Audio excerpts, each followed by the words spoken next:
Assalamualaikum warahmatullahi wabarakatuh. Kami dari Sekolah Tinggi Agama Islam Islamic Center Demak akan mempresentasikan makalah kami tentang konsep dan term ilmu logika yang diampu oleh dosen Dr. Andes Haji Mukhlis MAG. Di sini saya tidak sendirian, saya bersama teman saya yaitu Isnaini Roifani. Sebelumnya, pertama-tama marilah kita panjatkan puja dan puji syukur kehadirat Allah SWT yang telah melimpahkan rahmat, hidayah serta inayahnya kepada kita semua sehingga kami bisa menyelesaikan makalah tentang konsep dan term ilmu logika. Oke, selanjutnya saya akan menjelaskan tentang apa sih itu konsep. Konsep menurut bahasa adalah sebuah kata yang berasal dari bahasa Latin conceptus atau kata benda maskulinum yang dibentuk dari kata conceptum yang berasal dari kata kerja concipio, berarti mengambil ke dalam dirinya, menerima, mengisap, menampung, menyerap atau menangkap. Conceptus berarti serapan bayangan dalam pikiran, pengertian dan tangkapan. Bisa disimpulkan, konsep yaitu segala sesuatu yang ada dalam pikiran tentang penalaran sesuatu yang belum dituangkan dalam perbuatan. Sedangkan, apa itu term? Term adalah pernyataan lahiriah dari pengertian atau sebagai ungkapan pengertian jika terdiri atas satu kata. Oke, selanjutnya yaitu apa saja jenis-jenis term dalam ilmu logika. Jenis-jenis term dalam ilmu logika itu ada 7. Yang pertama, term bersahaja dan term komposit. Term bersahaja adalah term yang terdiri hanya satu kata saja, contohnya manusia, kuda, rumah, dan lain-lain. Sedangkan term komposit adalah term yang terdiri lebih dari satu kata, contohnya penyair, modern, kuda putih, dan lain-lain. Yang kedua yaitu term umum dan term khusus. Term umum ialah term yang dapat dipergunakan bagi setiap anggota suatu kelompok atau perkumpulan dengan arti yang sama. Contohnya manusia, buku, mahasiswa, dan lain-lain. Term khusus dapat dikategorikan menjadi 2, yaitu term tunggal signifikan dan term tunggal non-signifikan.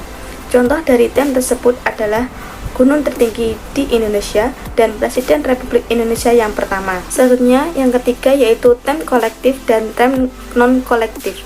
Term kolektif adalah term yang dipergunakan untuk menunjukkan sekelompok benda yang membentuk satu keseluruhan atau satu kelompok. Contohnya, juri, mahasiswa, angkatan darat, dan lain-lain. Sedangkan yang non-kolektif adalah term yang tidak menyatakan kelompok benda-benda yang mengandung keseluruhan. Contohnya, orang-orang Indonesia dan mahasiswa STAI ISIK Demak. Yang keempat yaitu term konkret dan term abstrak. Term konkret adalah term yang menjelaskan nama benda, contohnya meja, kursi, dan lain-lain. Sedangkan yang abstrak yaitu kualitas atau kumpulan kualitas yang dapat dibicarakan terlepas dari hubungannya dengan benda lain. Contohnya persegi, putih, dan merah. Yang kelima yaitu term positif, negatif, dan privatif. Term positif adalah term yang akan dinyatakan positif apabila menyatakan benda atau atribut yang ada. Contohnya meja, kursi, dan lain-lain. Yang negatif adalah term yang akan dinyatakan negatif apabila menyatakan benda atau atribut yang tidak ada. Contohnya angin, oksigen, dan lain-lain yang tidak ada. Oke. Yang selanjutnya yaitu privatif adalah term yang menyatakan bahwa atribut atau benda itu tidak ada pada waktu sekarang, tetapi mungkin dimilikinya pada waktu yang lain. Yang keenam yaitu term absolut dan term relatif. Term absolut adalah nama suatu benda atau atribut yang dapat dipahami dengan sendirinya, contohnya pohon dan manusia. Sedangkan yang term relatif adalah term yang tidak pernah dipahami dengan sendirinya, contohnya suami dan orang tua. Dan jenis-jenis term yang terakhir yaitu konotatif dan term non-konotatif. Term konotatif adalah term yang menunjukkan denotasi atau nama suatu benda yang ditujukan oleh term tersebut, contohnya manusia. Mengapa manusia? Manusia adalah konotatif karena menunjukkan semua manusia dan juga menunjukkan kualitas. Yang non-konotatif adalah term yang hanya menunjukkan salah satu saja konotasinya atau denotasinya saja, contohnya kekuatan. Oke, selanjutnya term sendiri ada beberapa pembagian. Ada 2, yaitu term komprehensif atau lingkungan, hakikat, dan sifat. Yang kedua, term ekstensi atau sangkupan. Selanjutnya yang akan dijelaskan oleh teman saya yaitu Isnaini Nur Ifani. Oke, di sini saya akan melanjutkan presentasi dari Dara Kurota Ayuni, yaitu yang pertama yang saya bahas adalah apa sih term komprehensi itu? Oke, di sini saya akan menjelaskan term komprehensi atau yang disebut dengan lingkungan, hakikat, dan sifat adalah suatu term yang mempunyai persamaan satuan dalam satu makna tanpa ada tingkatan menurut hakikatnya. Dan apa itu term ekstensi? Ekstensi cangkupan term dapat dijelaskan menjadi dua makna, yaitu yang pertama term umum dan kedua term khusus. Dan di sini saya akan menjelaskan term umum. Dan term umum sendiri dibagi menjadi dua. Yang pertama adalah universal dan kedua adalah konektif. Term umum universal adalah sifat umum yang berlaku di dalamnya tidak terbatas ruang dan waktu, misalnya organisme, manusia, bangsa, dan mahasiswa. Sedangkan kolektif adalah sifat umum yang berlaku di dalamnya menunjukkan pada suatu kelompok tertentu sebagai suatu kesatuan, misalnya rakyat Indonesia, bangsa Cina, dan sebagainya. 2. Term khusus. Term khusus sendiri dapat dibagi menjadi dua, yaitu partikular dan singular. Partikular adalah sifat khusus yang berlaku di dalamnya hanya menunjukkan sebagian tidak tertentu dari satu keseluruhan, misalnya sebagian manusia, ada mahasiswa, dan sebagainya. Apa itu definisi? Dalam ilmu term dan konsep ilmu logika, di sini saya akan menjelaskan. Definisi adalah sebuah pernyataan yang memuat penjelasan tentang arti suatu term.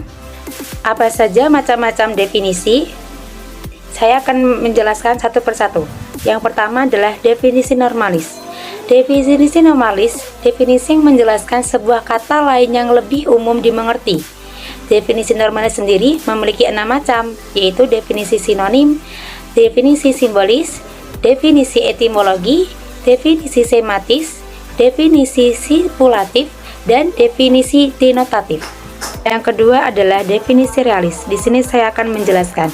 Jadi, definisi realis adalah penjelasan tentang hal yang ditandai oleh sesuatu term.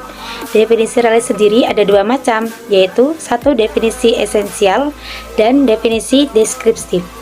Definisi esensial yaitu penjelasan dengan menguraikan bagian-bagian yang menyusun suatu hal. Definisi esensial sendiri dapat dibedakan antara lain satu, definisi analitis dan definisi konotatif. Definisi analitis yakni menunjukkan bagian-bagian sesuatu benda yang mewujudkan esensialnya. Misalnya, manusia. Kenapa? Karena manusia adalah suatu substansi yang terdiri atas badan dan jiwa. Definisi konotatif yakni menunjukkan isi dari suatu term yang terdiri atas jenius dan diferensia. Misalnya, manusia adalah makhluk yang berakal. Kedua, definisi deskriptif, yakni penjelasan dengan menunjukkan sifat-sifat yang dimiliki oleh sesuatu yang didefinisikan. Definisi sendiri dibedakan antara lain definisi aksidental dan definisi kausal. Definisi aksidental yakni penjelasan dengan cara menunjukkan jenis dari halnya dengan hal-hal khusus yang menyertai hal tersebut atau dengan rumusan lain, yakni penjelasan yang disusun dari jenius dan proprium. Misalnya, manusia. Kenapa? Karena manusia adalah makhluk yang berakal. 2. Definisi kausal, yakni penjelasan dengan cara menyatakan bagaimana sesuatu terjadi atau terwujud. Misalnya, awan. Kenapa? Karena awan adalah uap air yang terkumpul di udara karena penyinaran laut dan matahari. Ketiga, definisi praktis. Di sini saya akan menjelaskan definisi praktis. Definisi praktis sendiri adalah penjelasan tentang sesuatu ditinjau dari segi pengguna dan tujuan yang sederhana. Definisi praktis ada 3 macam, yaitu definisi operasional, definisi persuasif, definisi fungsional. Definisi operasional adalah penjelasan suatu term dengan cara menegaskan langkah-langkah pengujian khusus yang harus dilaksanakan atau dengan metode. Definisi persuasif, yakni penjelasan dengan cara merumuskan sesuatu pernyataan yang dapat mempengaruhi orang lain. Misalnya, Lux adalah sabun bintang film. Yang ketiga, definisi fungsional, yakni penjelasan sesuatu berdasarkan guna atau tujuan. Misalnya, negara adalah suatu pengukuran besar yang bertujuan untuk kesejahteraan bersama bersifat pragamis. Dan yang terakhir, bagaimana sih cara menyusun definisinya?